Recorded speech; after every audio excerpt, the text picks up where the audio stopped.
Let's analyze the stock market trading session for today, Thursday, April 7, 2022. This is a daily chart of the S&P 500. Today was a very nice day, reversal day, reversed after a big bounce again after 44.50, which was the low from the previous day, back above the 20-day moving average and the 200-day moving average. It was a very bullish day. As a result, I decided to participate. So for the record, I am long the S&P 500 via UPRO ETF. I bought at the end of the day after the market closed. So I got that price of around 4,500. My stop loss would be about 10 to 15 points below that 44.50, which was a low today and the low yesterday. Yes, we have support here on the 50, but I don't want to wait until it tests the 50, especially if it happens tomorrow. I think it'll have enough momentum to dip below that, but we'll see. Currently, my stop, like I said, is below today's low. My share size is about half of what I normally risk. Why? This is not one of my favorite setups. Uh, this was attractive back here, but here it's still big resistance up here, and I will consider adding to my position once it pushes above this resistance level. Up here we have the 5-day moving average, the 100-day moving average, and the 10-day moving average. Once it pushes above all these moving averages, then I will consider adding to my position. But for now, I'm just happy with the amount of shares that I have now.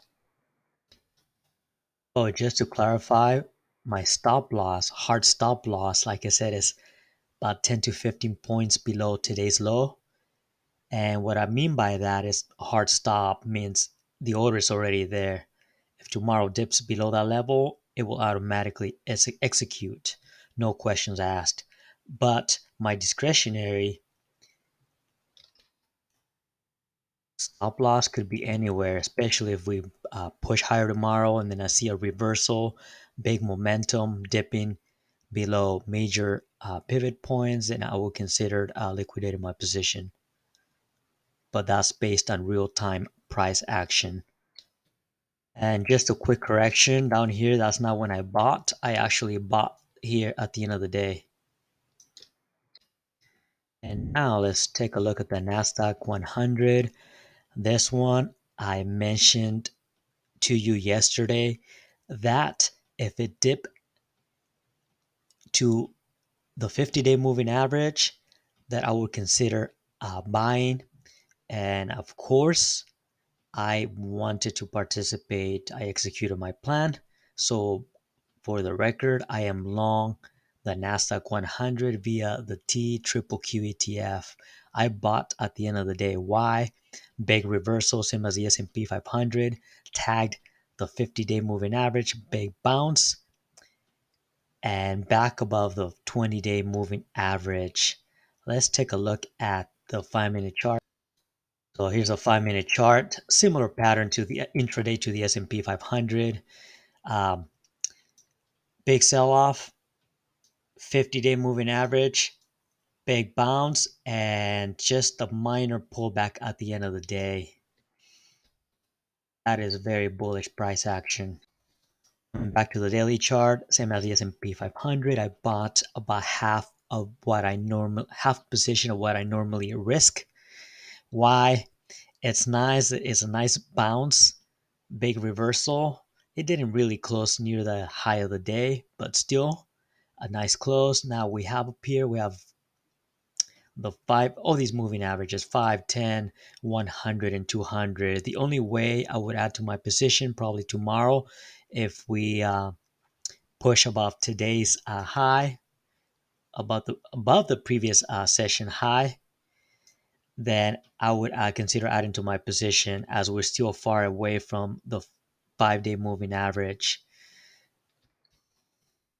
which I think could be a very strong resistance on the way up. My stop loss, of course, is below today's low, about 100 point, no, more like 50 points below today's low. Dips, that's my hard stop. Dips below that, I'm out. As I mentioned earlier, not one of my favorite setups, but very difficult to ignore the price action. Big reversal, bounce off the 50 and back above the 20-day moving average. For the semiconductor index, this one, same as the other indices, big bounce. This one found support around, what's the low? 30, 31, 34. I considered buying this one also, but I'm better trading the S&P 500 and the Nasdaq. I'm able to manage my position better, more consistently. So I decided to skip this setup. This one was be considered an oversold bounce, and we'll see if this proves to be very strong support. Remember that 31? I think it was 31.65 yesterday. Well, it dipped below that and is back above that level again. Now for the Dow Jones Industrial Average, similar pattern to yesterday, dip below these moving averages, quick bounce, and it closed above those moving averages. The trade is pretty much the same, back above support, all these moving averages, but still below all these moving averages of 5, 10, 100, and 200. So buying here can be very choppy. Like I said, I decided to buy the Nasdaq 100 and the S&P 500 as the charts. Technically, they look better. And now the Russell 2000 Iwm Etf. This one bounced just like the other indices, but it's still below all these moving averages, still below the 50-day moving average, which was the case yesterday also.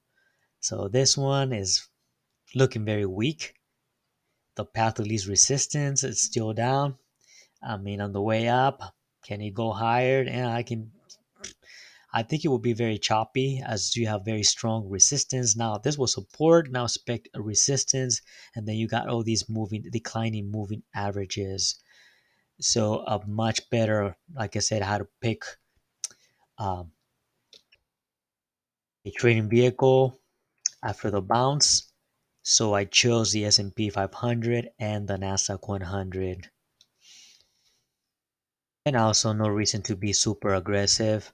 The reason why I ended up only buying about half of my normal size position. Good luck trading tomorrow.